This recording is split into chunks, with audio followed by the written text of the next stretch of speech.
Welcome to Business Class. I'm Steve Ekstrom from Learn Tourism, a nonprofit academy dedicated to advancing the tourism industry through innovative training and sustainable practices. Our mission? To empower travel professionals and communities with the knowledge they need to create meaningful, authentic, and sustainable tourism experiences. Ready to join us on this journey? Visit learntourism.org and start making a difference today.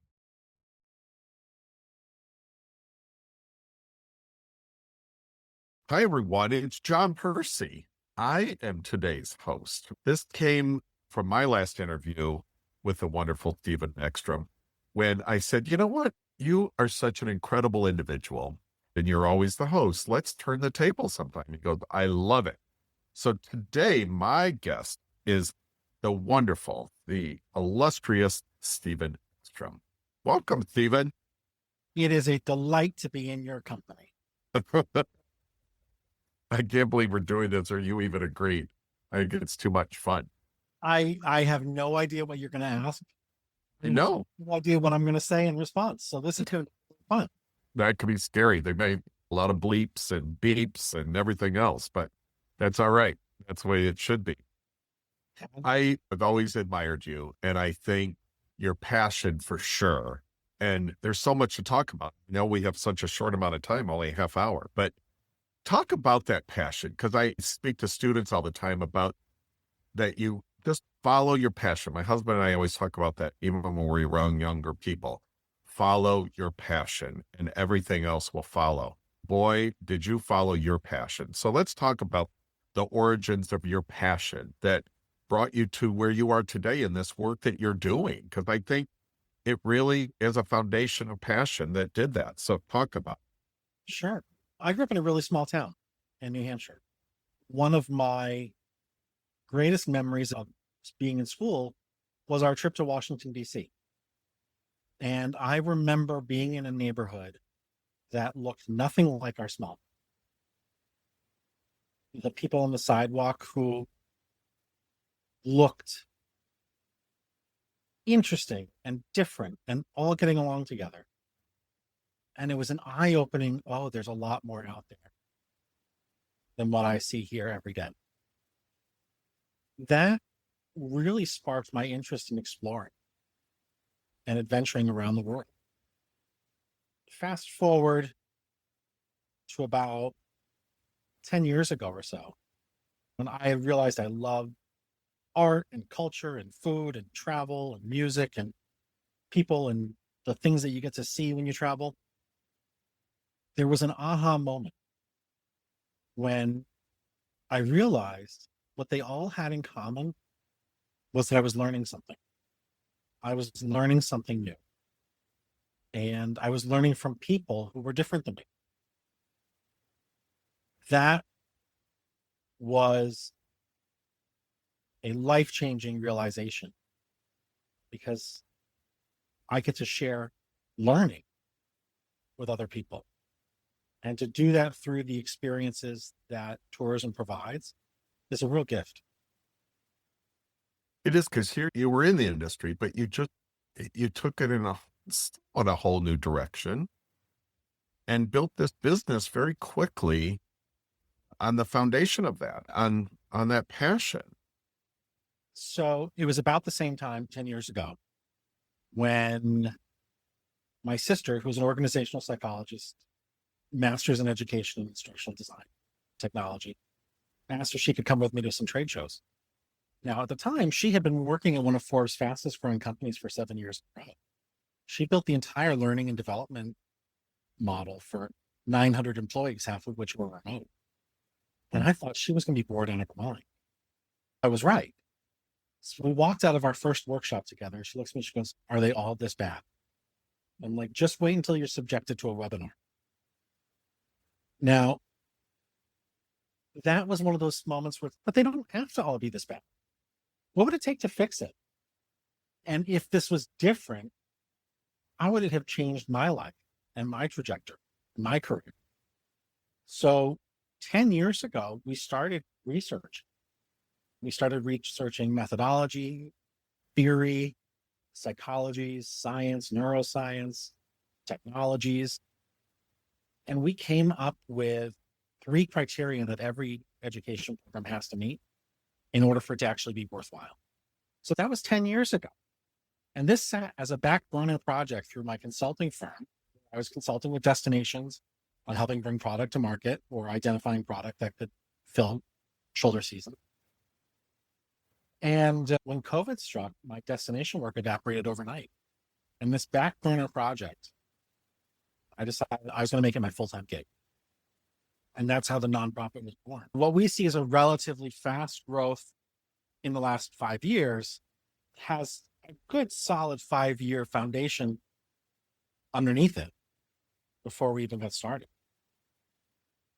I guess you, it probably feels like 50 years because, but That's how long I've known you, you fossil. isn't that the truth?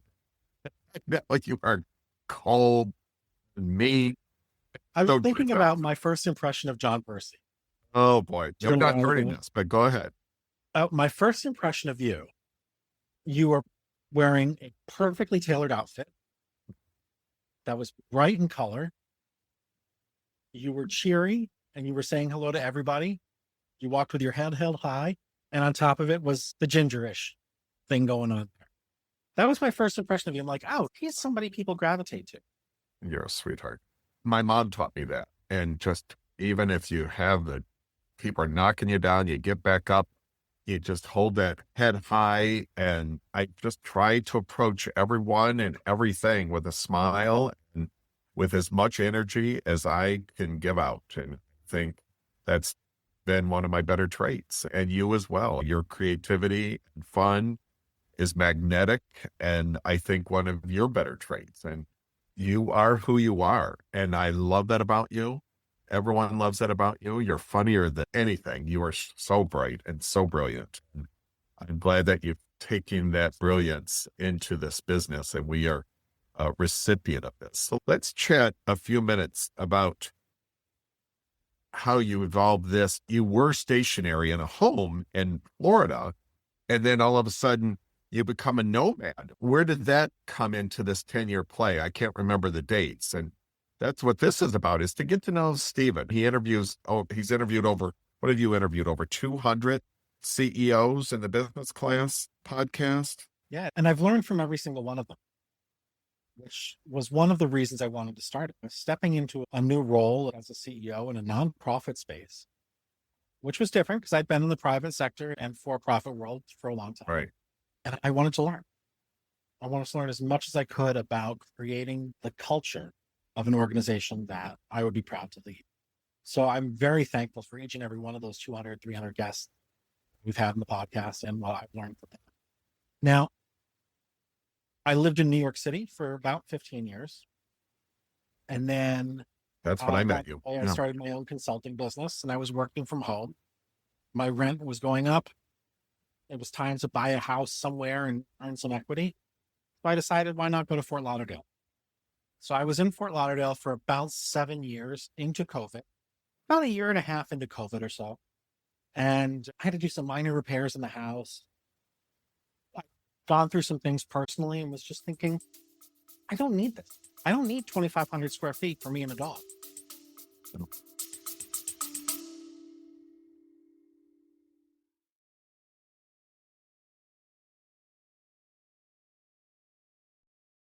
Before we dive back in, a quick word from our sponsor, Learn Tourism, the nonprofit academy, where we're dedicated to transforming the tourism industry with 4 key services. Our cutting-edge learning experience platform, which offers robust analytics and seamless updates. Our custom course development, which ensures tailored learning solutions. Subject matter experts who provide deep insights and valuable knowledge. And of course, our engaging speakers who are here to inspire and educate with impactful presentations. Discover how we can elevate your tourism education at learntourism.org.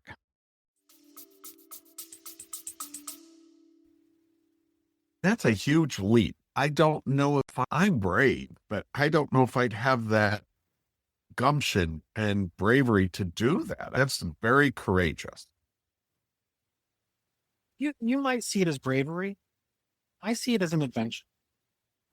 Everything to me is part of an adventure. It is with you. I love There are some days that are exhilarating days for the adventure. There are some days that are very expensive days on the adventure.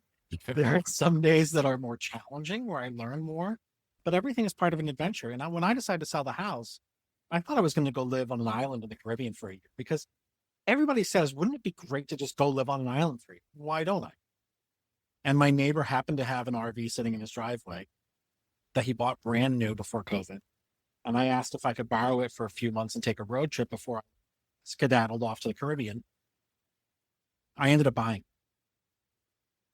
And that was 3.5 years of me in a 21-foot van with one dog, which became two dogs.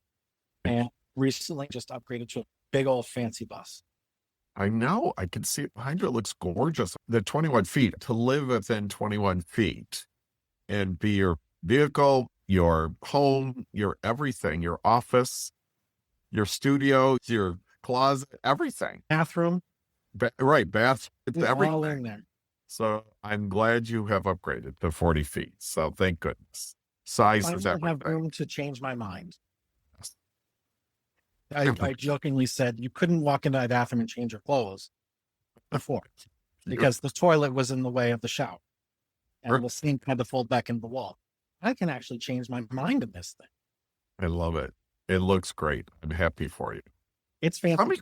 On that road, you have seen a lot. We all say we love our travels. I think why we're in this business. We don't make the money we can make in other industries, but we all have our favorite moments. We are able to live out our passion of travel through this industry, which I'm very grateful for. What have been some of your most favorite moments? Because you've traveled the country, unlike many of us get to do. Where are some of your favorite spots? And that's hard because I know you have clients, but I know probably putting you on the spot. No, not at all. Because the destinations that we work with, I try to visit as many of them as possible. Yeah. Love this adventure and really experience their communities. But you can't compare waking up in Arches National Park, opening the door, having the arches right in front of you, and being able to work from there for a day or 2 days. You can't compare that to exploring Toronto or Savannah or Richmond or even Niagara Falls. They're completely different experiences. You're right. Yeah, and very valid.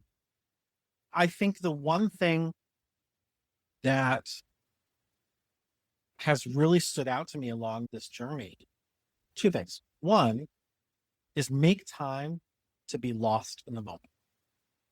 If I wake up and I'm in Joshua Tree, you know what? Take a moment to actually be there. You've said that to me, and you're so right about that. Yeah, you're so right about that because we get going so fast, even when we're traveling, that we don't take that moment. And a part of that could be giving yourself time to get lost. Right. Well, find your way back. You just have to have confidence that you'll find your way back or not. And then in that case, your family inherits everything. But the other factor that I learned along the way is that people are generally kind. Even in an environment where it seems like we all have such different values, at the core of who we are, people are kind and helpful. And sometimes you just have to remind folks how to demonstrate their kindness. And it's those moments of kindness that stand out to me as much as the beauty of a destination, as much as the experience that I had, the food that I tried, the art that I saw. It's learning about how to smoke oysters with the Mi'kmaq people in Prince Edward Island. Yeah. Or visiting the 90-something-year-old potter in the Pueblos in New Mexico who has art on display at the Smithsonian, who invited me into her home. And these are the kind of things that we all live for, are those moments when we get to experience kindness. And I think it's a gift to be able to share that with other people too. And if you can do it with a little crack of a whip humor, even better. Amen to that. It's so true though, because I think how you are enriched are by the people, not necessarily by maybe that moment or that place, but how cool people, places, and passion. Very true. Yeah. And people are, for the most part, I know we get tainted and get darkened by people or what's happening in our world, but you are so right. The other day I was getting on a plane and there was a couple with their son and he had a disability of some sort or highly autistic. I don't know the issue, but he was so happy about boarding this flight, and it becomes so humdrum and methodical for many of us. But he was so excited. And there was a long line in the jetway, and there was a lady in front of me. And he turned around and goes, "Hi, ma'am. How are you?" And just gave her a high five. It was so cute and so adorable. And he did it all the way into the plane and to the flight attendants. And I said to her, how lucky we are. And if we could be that happy every moment, because he was just happy in his surroundings, happy to be with his parents. It was a joy-filled moment for me, as you talk about, with the kindness of people. And he changed their whole attitude. One of the things that I love to do is when I encounter a staff worker on the front line at a hotel desk, at an airport check-in or airport terminal, or even the flight attendants, I make acknowledgement. Like, Agree. I know somebody today is going to be difficult to you. It's not going to be me. Amen. And well, and I even stop and get $5 gift gifts. cards. I take gifts to the flight attendants because I know, and I can't tell you how that's changed their attitudes. I just want to thank you. They said, "Why did you do that?" I just wanted to thank you for your days of work, not just today, but your days of work. And it changes for $5 or whatever. I know Mary Lon from Longwoods International always is posting about his air smiles and, or, you know, yeah, his peanut butter cups that he gives out. But how cool is that to change someone's, that one small thing, gesture could change their entire day. Everyone on my team has an unlimited budget to delight people. Love it. And that means if somebody was kind to you on the phone today, make sure tomorrow morning you send them a gift card for coffee. You always do. I love that. I know that is so kind. Let's talk about that for a minute, because your staff, I love that each person you start your weekly team meetings with each person sharing what they learned the previous week and how they can use that knowledge to be better at what we do this week. And then you have every team member has paid learncation days. Explain that a little bit, because I found that just wonderful. So simplistic, yet so brilliant. So at the end of the day, we are a learning organization. We are about your learning. And more importantly, we're about our own learning. And one of my favorite quotes is Maya Angelou: "Do the best you can until you know better. Then when you know better, do better." I want our people to stay curious. I want everyone on our team to realize that they can pick up something new today that can make them a better person for tomorrow, that can make us a stronger organization tomorrow. The product that we deliver to our clients today is vastly different and improved from the product that we delivered 2 years ago. Why? Because we've learned. And I think that's a critical factor in keeping people motivated, is giving them the space to learn and to practice what they love. You're living it, which I love. And it's what I love. It's my passion. I love to learn. And I find that we have that in common with travelers. We have that in common with change makers and innovators. It's a love for learning. Now, the learncation is 2 paid days off to learn something, anything, however you learn best. So you might be interested in going to a particular trade show or taking a class or participating in a workshop. You might be interested in going and volunteering at a local nonprofit or sitting on the beach with a book. It's 2 days for you to spend learning on us. The only criteria is that you share what you've learned with the group. So I would be disappointed if everyone on my team works the full week before Labor Day without taking off a learncation day to pick up a book somewhere for them. Something more people should do. Paradise Marketing does their Goodcation, where it's about giving back to the community and community involvement and charitable giving.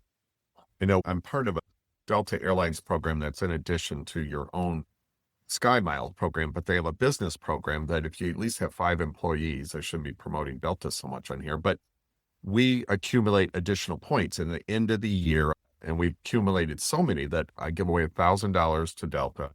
And then we pay $1,000 for that employee for expenses for them to take a trip the following year someplace. And so It's just to get out and travel. And some of my employees may not, like, I'm exempt from that. I don't participate in that. My COO doesn't participate in it. And some of the directors bow out, so that some of our other staff that may not be able to afford travel necessarily can now participate in that program. But I like how you guys have taken it to another level. I think that's brilliant once again. It's really Culture. brilliant. It's culture. It's learning for yourself. It's learning for the team. It's sharing with each other. Robert Heinlein wrote, "When one teaches, two learn." Mm. You are a good teacher. You are learning from every single student. I agree with that wholeheartedly. And I also agree that you can't stop, even at 61 for myself. I love it. I'm still a sponge. I want to learn. I'm learning from you even now, like you said. You just have to continue to want to learn. I hope I am learning till the day they close the lid, whatever that lid is. When they dig up your fossilized bones next week. Exactly. No, I think look around. The people who work best with other people are the people who can accept change. And change requires learning something new, Amen to that. being able to I do know I something. love change here. I don't love change at home, but it's so funny. My husband would, You just moved, yeah. What's that? but you just moved. How far away is the new house from the old house? Not far, but it was still a lot for me to accept the change. He loved it. I came dragging and screaming practically, scraping my feet and knees and everything along the way. And it was hard to accept the change from a home that I loved at 26 and a half years. You learn so much about yourself when you are going through these moments of change. And it was growth for me, and really a moment of growth and a moment of push, which I needed. One of the things that I celebrate about having sold the house and everything in it is that in order to achieve your goals, you have to be willing to fly. Say that again. In order to achieve your goals, you have to be willing to fly. You have to be willing to step off the ledge and gain lift. Just as importantly, you have to be willing to give up the stuff that weighs you down. Yeah, it's so true. And everything in your emotional pile, everything in your physical belongings pile, all of it has weight and you carry it around with you all the time. And if you want to fly, you've got to give up the stuff that weighs you down. It's a Toni Morrison quote. Yeah. And I think people get stuck when they want to try new things, but not let go of the old. Now, you can let go of the old and maintain all of the lessons and the cherished memories from the old, but you can't take it all with you. So true. So true, my friend. You're so poignant as always. Oh, it's A just learned and wonderful individual. So true. Talk about, let me ask you a quick question. If you weren't doing this, I love this question. If you weren't doing this, what would you love to do? I ask almost everybody this question, and I have not thought about my own answer. I knew it. Yeah. Because I think you asked me, and I thought about it the last couple of days, what I'm going to ask you. And I'm like, I wrote it down this morning. It's the only question I really had. No, I had a couple others, but one that really stood out for me is, if you weren't doing this, what would you love to do? I would be in the marketing or consumer services realm somehow, finding some way to help other people have a better day. If Yeah. that means being a bank teller or renting kayaks on a beach or running a marketing campaign for Fortune 500, I'd be doing one of those things. So lessons learned along the way. Tell me one of the biggest lessons you have learned thus far. Embrace the adventure. Love. Embrace the adventure. Not every day is going to be a great day. Right. And if you acknowledge that every day is a part of the adventure, it makes those days that are less great more tolerable.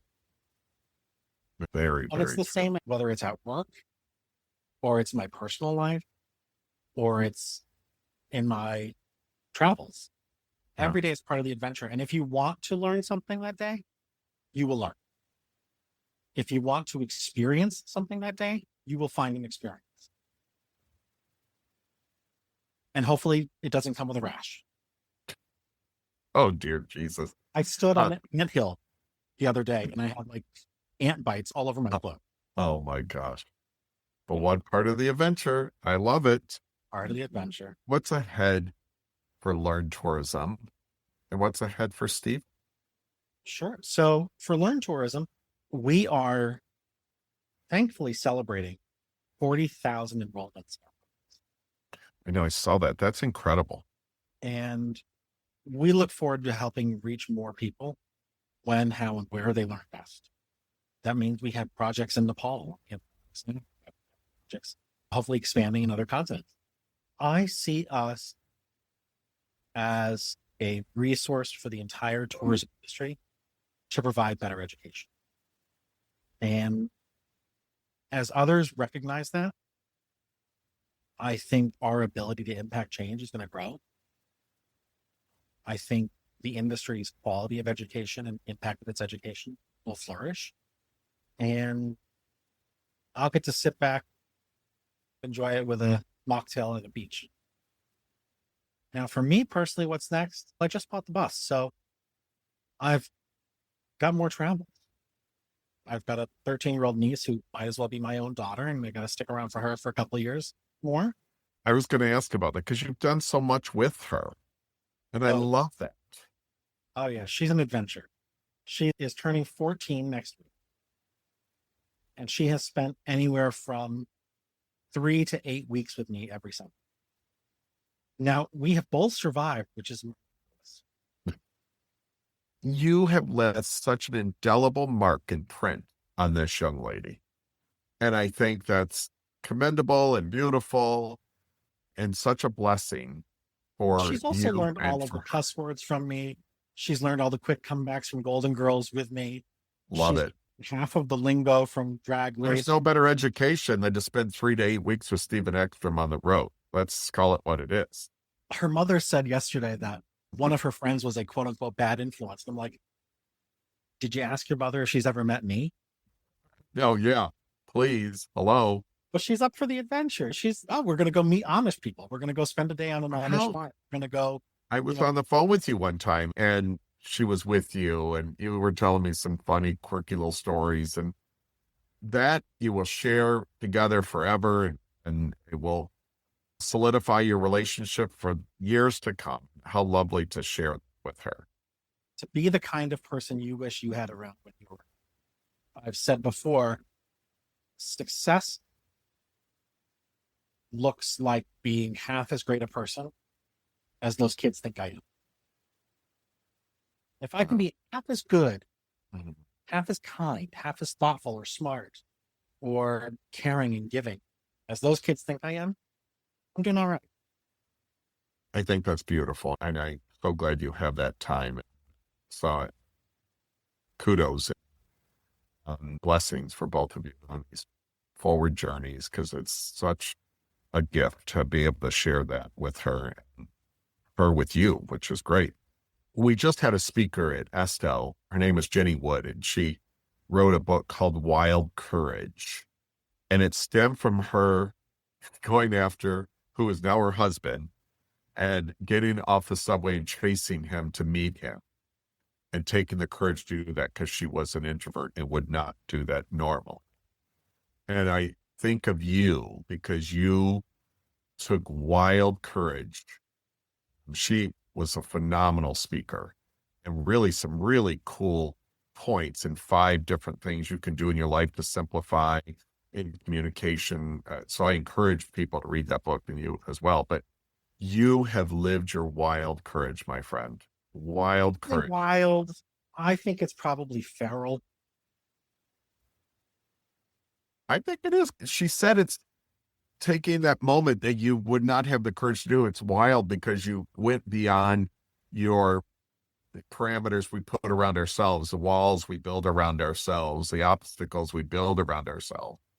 And you did not allow those obstacles to get in your way when you had a vision for Learn Tourism and what your mission and goal was for you and for where you were headed.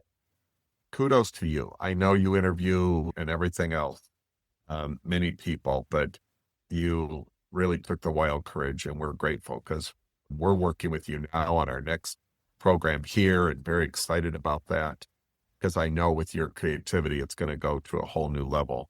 And so very excited about it. And so thank you for having the wild courage or feral courage, whatever we want to call it. Because you are crazy son of a bitch, but I love you to pieces. Yeah. I think with maturity and with opportunity and experience, it all boils down to being able to do the right things for the right reasons and having some glimmer of belief, whatever that might be, that if you do the right things for the right reason, good stuff's going to happen. And the good stuff might be a flat tire. It might be me knocking the generator and plumbing out from underneath my van while I was 2 hours into the Sierras away from any small town in Mexico, where the only person in miles was a legit shepherd who walked past me and just shrugged, can't park there. And then 2 hours later, I was shown the kindness of humanity. There were English-speaking mechanics on site. There was a representative from the federal government on site. So, what could be a challenge is an opportunity to find kindness. Here's a great quote. I hope you're writing a book, mister. You need to write all these down, different Stephen Ekstrom quotes, because they're great. That was great. Well, I appreciate it. Yeah. I'll have to extract that from the podcast. Yeah, write that down. Keep a notebook and write it down or whatever. You need to do that so that, you have these, whatever the next chapter is. Let's hope it involves a pedicure, some sunshine, and my toes in the sand. Amen. Because you don't want to put like those little raven claws in the sand, looking like you're going to swoop over a lake and pick up a fish. You got to get pedicure first before you hit the beach. Oh, so true. I can't wait. That's what Russ and I, husband and I, just need coming up is just moments in the sand and moments of reflection and moments of peace and rest to rejuvenate, really, because you have to. When you're going at these levels, you need those moments of rejuvenation and reflection and peace to get back to that passion and getting back to the daily grind. For as much time as I spend peopling, I need equal amounts not peopling. Well, and I never knew that. We did Berkman studies here to Fired Up Culture, and looking at our culture and everything when I took over the management of our convention center in Old Fall Street Entertainment District here. And I learned from that process that on the scale with people, I'm like a 9 or 10. And I draw energy and creativity and everything from those people. And it really boosts my energy and passion. But then on the other end, I didn't know this, that is I needed, like you said, not peopling and needed quiet time and reflection time and me time. And that was really, even here at 58, 59 years old when we did this, it was eye-opening. And I always thought I was an 8, 9, 10 on every scale. And no, I'm not. So it's surprising to most people. I am probably more of an introvert than people would expect, which is a benefit of hosting the podcast. Because you talk about you. And I'm really grateful for the opportunity for you to ask me what you want to know. Is there any final question or final recap that you have? I think we've covered so much.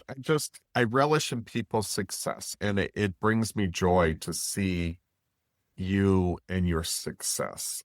And I applaud you, my friend. I admire you.